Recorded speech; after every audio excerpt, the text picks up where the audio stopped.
તો મિત્રો આપણે ગુણોત્તરના મૂલ્યનું કોષ્ટક એક જોઈ લઈએ. આ કોષ્ટક તમારે યાદ રાખવાનું છે અને નિત્ય સમૂહ જે છે એ તમારે યાદ રાખવાના છે. નિત્ય સમૂહ પરથી દાખલા પૂછાય છે, કોષ્ટક ઉપરથી પણ દાખલા પૂછાય છે.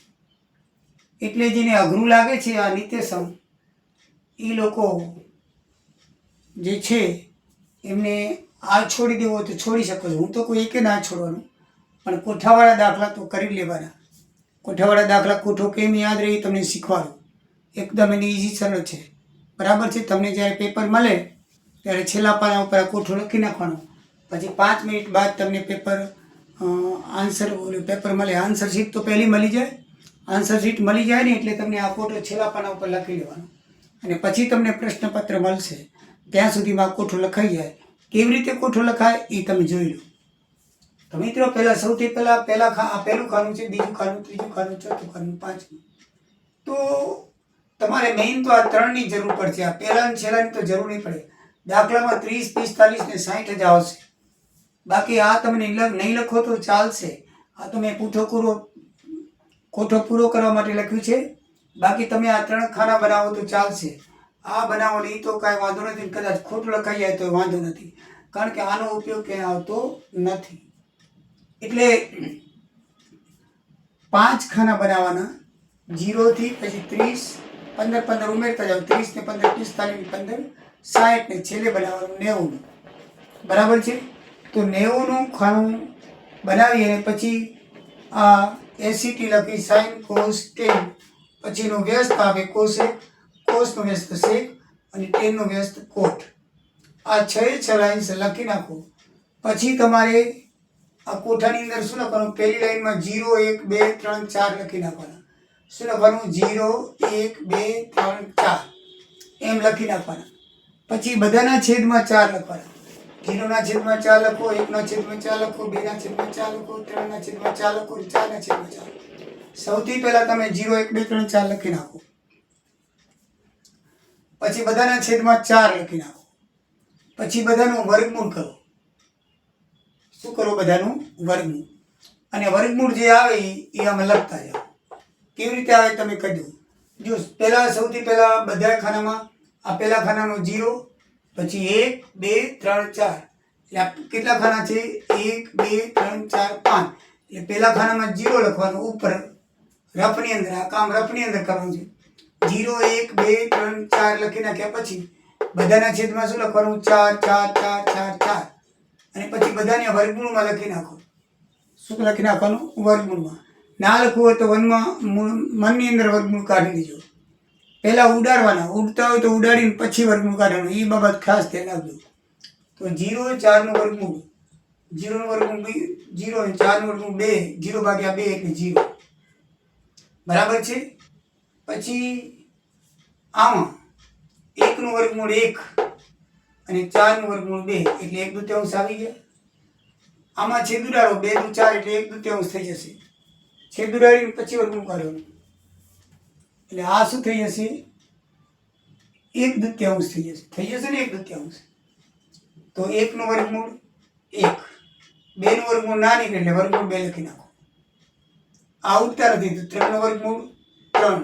વર્ગમૂળ 3 થાય ના નીકળે એટલે વર્ગમૂળ 3. 4નું વર્ગમૂળ 2. 4 4 ઉડી ગયા એટલે 1 આવ્યો. 1નું વર્ગમૂળ 1. તો પહેલી લાઈન લગાવી. એકદમ ઇઝી ને સરળ. સૌથી પહેલા દરેક ખાના ઉપર 0, 1, 2, 3, 4 લખી નાખો. 0, 1, 2, 3, 4 લખ્યા પછી બધાના છેદમાં 4, 4, 4, 4, 4 લખી નાખો. પછી જો એમાં કોઈના છેદ ઉડતા હોય તો ઠીક, નથી સીધું વર્ગમૂળ કાઢતા હોય ને આ સાઈન થીટાના ખાનામાં લખી નાખો. 0, 4 ઉડતા નથી. 0 વર્ગમૂળ 0 અને છેદમાં આનું વર્ગમૂળ 2 થાય તો 0 ભાગ્યા 2 એટલે 0. આ 1નું વર્ગમૂળ 1 થાય અને 4નું વર્ગમૂળ 2 થાય. લખ્યા 1/2. આમાં છેદ ઉડે છે તો પહેલા છેદ ઉડે નાખ્યા 1/2 થાય. 1નું વર્ગમૂળ 1 થાય. આનું ના નીકળે એટલે વર્ગમૂળ 2. જેને ન નીકળતા હોય વર્ગમૂળ લખી નાખવાના. 3નું વર્ગમૂળ ના નીકળે તો વર્ગમૂળ 3. 4નું નીકળે એટલે 2. 4 4 ઉડી ગયા એટલે 1 તો 1નું વર્ગમૂળ 1. પહેલી લાઈન લખાઈ ગઈ મિત્રો. આવડી ગઈ ને કેમ લખાય? કાંઈ યાદ રાખવાની જરૂર નથી. 1 2 3 4 0 1 2 3 4 લખી નીચે 4 લખીને વર્ગમૂળ કાઢવાનું છે એટલે ઓટોમેટિકલી સાઈનની લાઈન આવી જાય. કોસની લાઈન ઊંધી લખવાની, આમ આની ઊંધી, 1 1 વર્ગમૂળ 3 2 વર્ગમૂળ 3 2 1 દૂત્યાંશ 1 દૂત્યાંશ 1 દૂત્યાંશ 1 દૂત્યાંશ 0 0 ટોટલી એનાથી ઊંધી. પહેલી લાઈન તો એકદમ કેમ આવી ગઈ, આ રીતે આવી ગઈ, તમે લખ્યું રીત બતાવી રીતે આવી ગઈ પહેલી લાઈન. આમાં યાદ રાખવાનું કાંઈ આવતું નથી, ખાલી જ્યારે તમે કરો ને ત્યારે 0 1 2 3 4 લખવાનું અને બધાના છેદમાં 4 લખીને વર્ગમૂળ કાઢી નાખવાનું. પહેલાં ઉડાડી દેવાનું ઉડતું હતું, પછી વર્ગમૂળ કાઢી નાખો. એ વર્ગમૂળ કાઢો એ સાઈનનું આવે. કોનું આવે? સાઈનનું. સાઈન પછી એનું ઊંધું કરો, ઊંધી લાઈન 1 રિવર્સમાં લખી નાખવાનું, 1 1 વર્ગમૂળ 3 2 3 0. બરાબર? એટલે બે લાઈન નક્કી થઈ ગઈ. હવે આ પહેલી લાઈન ભાગ્યા બીજી લાઈન એટલે ત્રીજી લાઈન આવે.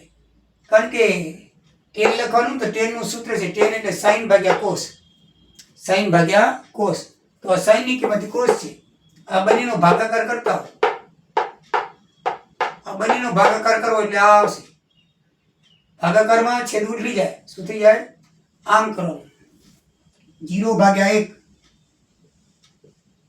એટલે 0, પછી 1 દૂત્યાંશ ભાગ્યા ગુણ્યા ઉઠી જાય, રકમ ઉડી લેવાનું, 2 2 ઉડી ગયા એટલે કેટલા આવ્યા? 1 તૃતીયાંશ. પછી 1 વર્ગમૂળ 2 ભાગ્યા ગુણ્યા ઉડી જશે, વર્ગમૂળ 2 છેદમાં 1 ઉડી ગયા, કેટલા આવ્યા? 1. પછી વર્ગમૂળ 3 ભાગ્યા ગુણ્યા ઉડી જાય, 2 2 ઉડી ગયા, કેટલા આવ્યા? વર્ગમૂળ 3. અને પછી 0 ભાગ્યા 1, 0 ભાગ્યા 1 ભાગ્યા 0 આવશે. તો 1 ભાગ્યા 0 કોઈ દી થાય નહીં, એને અનંત કહેવાય. શું કહેવાય? અનંત કહેવાય.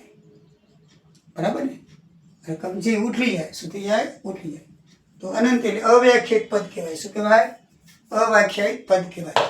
એટલે આમાં ક્યાંય તમને યાદ રાખવાનું આવ્યું? ક્યાંય યાદ રાખવાનું નથી. આ કોઠામાં પહેલાં નામ લખવા જોઈએ, સાઈન છે, સાઈન કોસ ને ટેન લખતા આવડવું જોઈએ. બરાબર છે? બરાબર? SCT લખી નાખો, સાઈન કોસ ટેન. SCT લખ્યા પછી કોસેક સેક ને કોટેક બીજાના વ્યસ્ત લખી નાખો. અહીંયા 0 30 45 60 ને હોય તો યાદ રહેશે. બરાબર છે?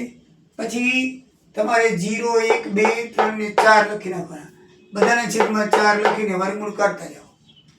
વર્ગમૂળ કાઢો એટલે સાઈન નું આવશે, એનું આવશે સાઈન. સાઈન નું આવી જાય એટલે પછી રિવર્સ લો, અહીંયાથી આ રિવર્સમાં લખી નાખ્યું, એમાં કાંઈ શોધવા નહીં. રિવર્સ લખાઈ જાય પછી આ લાઈનને આવડે ભાગો, સાઈન ભાગ્યા કોસ. કારણ કે ટેન નું આપણે શોધવાનું છે, ટેન નું સૂત્ર છે સાઈન ભાગ્યા કોસ. તો સાઈન ને કોસ વડે ભાગો એટલે આને આ રકમ ઉઠી જશે. ભાગતા હોય એટલે ધ્યાન રાખજો, આ રકમ ઉઠી નાખવાની. બરાબર છે? 0 ભાગ્યા 1 0, 1 દૂત્યાંશ ભાગ્યાના ગુણ્યા ઉઠી જાય એટલે 2 વર્ગમૂળ 3 થઈ જશે, 2 2 ઉડી જશે, 1 વર્ગમૂળ 3. પછી 1 વર્ગમૂળ 3 ભાગ્યાના ગુણ્યા 2 વર્ગમૂળ 1 થઈ જશે, વર્ગમૂળ 2 વર્ગમૂળ ઉડી જશે એટલે 1 આવશે. પછી વર્ગમૂળ 3 ભાગ્યાના ગુણ્યા ઉડી જશે, 2 1 2 2 ઉડી ગયા એટલે વર્ગમૂળ 3 આવશે. 0 ભાગ્યા 1 એટલે અનંત. તો બસ 3 લાઈન આવી ગઈ. આમાં કાંઈ યાદ રાખવા જેવું છે? કાંઈ નહીં. 3 લાઈન આવી ગઈ તો બાકી તો આનું વ્યસ્ત છે. શું છે આનું? ઊંધું લખતા જાઓ. શું લખવાનું? ઊંધું. શું લખવાનું? ઊંધું. સાઈન ની ઊંધી કોસેક, કોસ ની ઊંધી સેક અને ટેન ની ઊંધી કોટ. ઊંધું લખતા જાઓ. ઊંધું લખતા જાઓ એટલે વ્યસ્ત લખતા જાઓ. શું લખતા જાઓ? વ્યસ્ત. પહેલી લાઈન વ્યસ્ત કરવું, 1 ભાગ્યા 0 એટલે અનંત થાય, કારણ કે છેદમાં 0 ના હાલે, ઉપર હાલે. પછી 1 દૂત્યાંશ ની વ્યસ્ત 2, 1 વર્ગમૂળ 2 નું વ્યસ્ત વર્ગમૂળ 2, વર્ગમૂળ 3 નું વ્યસ્ત 2 વર્ગમૂળ 3, 1 નું વ્યસ્ત 1 થઈ ગયું. પહેલી લાઈન. બીજી લાઈન વ્યસ્ત થઈ, આમાં લખો 1 નું વ્યસ્ત 1, આની વ્યસ્ત ઊંધું 2 વર્ગમૂળ 3, આનું વ્યસ્ત ઊંધું 2, આનું વ્યસ્ત 2 છેદમાં 1, અનંત નું અનંત. ત્રીજી લાઈન.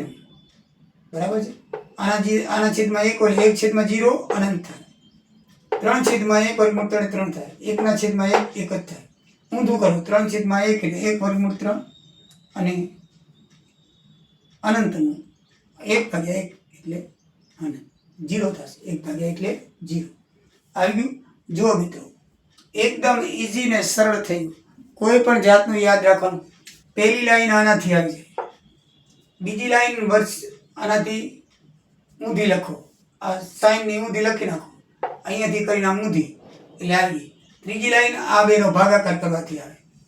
પછી ચોથી પાંચમી છઠ્ઠી લાઈન કેની આવે તો પહેલી લાઈને ઉઠલાવી નાખો, બીજી લાઈને ઉઠલાવી નાખો અને ત્રીજી લાઈને ઉઠલાવી નાખો, ઊંધું લખી નાખો એટલે ઓટોમેટિકલી આવી ગયું કે ના આવી ગયું? તો આમાં કાંઈ પણ તમારે યાદ રાખવાનું છે જ નહીં. કોઈ વસ્તુ કોઠો યાદ નથી રાખવાનો. ખાલી કોઠો 30, 45, 60, 90 લખતા આવડવું જોઈએ અને આ નામ લાઈનસર લખતા આવડવું જોઈએ. અને પછી 0, 1, 2, 3, 4 લખી નીચે બધાને ચોગડો કરીને વર્ગમૂળ કાઢતા હો. પહેલી લાઈન આવી જાય, પહેલી લાઈન આવી જાય, ઊંધી લખો, બીજી લાઈન આવી જાય અને પછી પહેલી લાઈન બીજી લાઈન વડે ભાગો એટલે ત્રીજી લાઈન આવી જાય. પછી આ સાઈનનું કોસેક વ્યસ્ત છે, કોસનું સેક વ્યસ્ત છે, ટેનનું કોટ વ્યસ્ત છે. વ્યસ્ત છે તો તમે વ્યસ્ત લખતા હો. પહેલી લાઈનનું વ્યસ્ત કોસેકમાં લખો, બીજી લાઈનનું વ્યસ્ત સેકમાં લખો અને ત્રીજી લાઈનનું વ્યસ્ત ત્રીજી કોટમાં લખો. વ્યસ્ત એટલે ઉલટાવી નાખો, ઊંધું. બરાબર ને? તો આખો કોઠો તમારો મિત્રો તૈયાર થઈ ગયો. એકદમ ઇઝી ને સરળ રીતે તમને કોઠો આવડી જાય. આમાં કોઠો યાદ રાખવાની તમારે કાંઈ જરૂર નથી, ક્યાંય પણ કોઈ મૂલ્ય રાખવાની જરૂર નથી. સીધી 0, 1, 2, 3, 4 કરી 4 કરી વર્ગમૂળ કાઢો. પહેલી લાઈન આવી જાય, પહેલી લાઈન આવી જાય, ઊંધી લખો, બીજી લાઈન આવી જાય, પછી પહેલી લાઈને બીજી લાઈન લખો, ત્રીજી લાઈન આવી જાય અને પછી સૌ સુર વ્યસ્ત સૌમાં લખો, ચોથી પાંચમી છઠ્ઠી લાઈન આવી જાય. બરાબર છે? તો મિત્રો કોઠો તમને આવડી ગયો છે ને, એકદમ ઇઝી ને સરળ રીતે તમને યાદ રહી ગયો હશે. અને કોઠો ગોખવાની જરૂર નથી મિત્રો, કોઠો યાદ રહી જ જાય. કોઈ ગોખજો નહીં. તમને ટ્રીક આપી દીધી છે. આ ટ્રીક મેં આ રીતે આપેલી છે. આ ટ્રીક છે, આ ઉપર તમારે પરીક્ષામાં લખવાનું નથી. તમને ખાલી રફપાનામાં લખજો, બાકી કોઠો હાર્યો. નિત્યસમો છે મિત્રો, ટોટલ 3 નિત્યસમ છે. આ તો નાના છે. કોસ સ્ક્વેર વત્તા સાઇન સ્ક્વેર બરાબર 1 થાય, યાદ રાખજો. બાકીના બે તો તમને આમ બને. જો કોસ સ્ક્વેર બરાબર સાઇન આમાં જાય એટલે 1 ઓછા સાઇન સ્ક્વેર. હવે સાઇન સ્ક્વેર લેવું તો કોસ આ બાજુ જાય, 1 ઓછા કોસ સ્ક્વેર. તમારે કોસ સ્ક્વેર વત્તા સાઇન સ્ક્વેર બરાબર 1 યાદ રાખવાનું. બાકીના તો બે એમાંથી જ બને એટલે યાદ ન રાખો તો કાંઈ નહીં. આ એક યાદ રાખવાનું, કોસ સ્ક્વેર વત્તા સાઇન સ્ક્વેર બરાબર 1. એવી રીતે સેક સ્ક્વેર ઓછા ટેન સ્ક્વેર બરાબર 1 યાદ રાખવાનું. પછી બાકીના તો આમાંથી બને છે. સેક સ્ક્વેર લખ્યું તો ટેન સ્ક્વેર તમે આ બાજુ લીધો એટલે વત્તા 1 વત્તા ટેન સ્ક્વેર બરાબર સેક સ્ક્વેર થાય. પછી ટેન સ્ક્વેર લખો તો ટેન સ્ક્વેર આ બાજુ લઈ આવો એટલે પ્લસ થાય ને આ બાજુ લઈ આવો એટલે માઇનસ થાય. તો ટેન સ્ક્વેર બરાબર સેક સ્ક્વેર ઓછા 1. આ 1, 2 ને આ 3 યાદ રાખો એટલે બાકીના તો બે એમને બની જશે. કોસેક સ્ક્વેર વત્તા કોટ સ્ક્વેર બરાબર. આ સી છે, જો આમાં બધામાં અલગ છે, CS, ST અને CC બરાબર. CS, ST ને CC છે. CC એટલે કોસેક સ્ક્વેર કોટ સ્ક્વેર. ઘણાને સેક સ્ક્વેર જો એ કોટ સ્ક્વેર આવે કે શું આવે ખબર નથી પડતી. આ કોસેક સ્ક્વેર ને આ બે CC છે, ધ્યાન બે CC વાળા છે. કોસેક સ્ક્વેર ને કોટ સ્ક્વેર બેનું માઇનસ એટલે 1. અહીંયા સેક સ્ક્વેર ઓછા ટેન સ્ક્વેર છે, એ ધ્યાન રાખજો. આ કોસ સ્ક્વેર વત્તા સાઇન સ્ક્વેર તો બરાબર 1 યાદ રહી જશે. અને આ કોસેક સ્ક્વેર બે CC છે, કોસેક સ્ક્વેર ઓછા કોટ સ્ક્વેર. અહીંયા વત્તા છે ને આ બેમાં ઓછા છે, એ ધ્યાનમાં રાખવાનું. સાઇન સ્ક્વેર વત્તા કોસ સ્ક્વેર બરાબર 1, સેક સ્ક્વેર ઓછા ટેન સ્ક્વેર બરાબર 1 અને કોસેક સ્ક્વેર ઓછા કોટ સ્ક્વેર બરાબર 1. બાકી તો કોટ સ્ક્વેર ને કોસેક સ્ક્વેર બનાવવો હોય તો કોટ સ્ક્વેર ને આ બાજુ લો વત્તા થઈ જાય, અને કોટ સ્ક્વેર બનાવવો તો કોટ સ્ક્વેર ને આ બાજુ લો તો વત્તા અને 1 આ બાજુ લેવો તો માઇનસ. એટલે આ તો બની જશે. મેઇન તમારે આ 3 યાદ રાખવાના. કોસ સ્ક્વેર વત્તા સાઇન સ્ક્વેર બરાબર 1, પછી સેક સ્ક્વેર ઓછા ટેન સ્ક્વેર બરાબર 1 અને કોસેક સ્ક્વેર ઓછા કોટ સ્ક્વેર બરાબર 1. બાકીના બે આના બીજા નાના છે. ટેન બરાબર સાઇન છેદમાં કોસ થાય અને ટેનનું વ્યસ્ત કોટ છે, તાનું ઊંધું કોસ છેદમાં સાઇન થાય, યાદ રહી જાય. ટેન બરાબર સાઇન છેદમાં કોસ થાય, યાદ રાખવાનું. અને કોટ બરાબર એનાથી ઊંધું કોસ છેદમાં સાઇન થાય. તો મિત્રો આ હતા સૂત્ર અને આ હતું તમારો કોઠો. કોઠો કેમ યાદ રાખવું એ તમને શીખવાડી દીધું. નિત્યસમ કેમ યાદ રાખવા એ પણ શીખવાડ્યું. આ કોસ સાઇન છે, આ સેક ટેન છે ને આ કોસેક કોટ છે. યાદ રાખીને સામે બરાબર 1 જ છે, બાકીના તો એ ઉઠલાવીને બનાવી શકાય છે. બરાબર છે? તો આ રીતે સૂત્રો નિત્યસમ યાદ રાખજો. સૂત્રો પણ મેં તમને સામેની બાજુ પાછળની બાજુ બરાબર છે સાબા પાબા કરીને શીખવાડી દીધું છે. એમાં કણ પછી સાબા પાબા લખી નાખવાનું, પછી એનો વ્યસ્ત લખી નાખવાનો.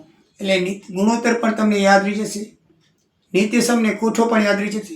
કાંઈ પણ ગોખવાનું નથી, એકદમ ને ઇઝી સરળ રીતે લઈ દીધું. બરાબર છે? સાબા પાબા એટલે 3 થઈ ગયા, એને ઉઠલાવી દો એટલે 6 થઈ ગયા. એટલે ગુણોત્તર યાદ રહી ગયા. પછી કોઠો કેમ કરવાનો છે, પહેલી લાઈન બીજી લાઈન ત્રીજી, એ યાદ રહી ગયું. બરાબર છે. અને tan બરાબર sin છેદમાં cos યાદ રાખજો.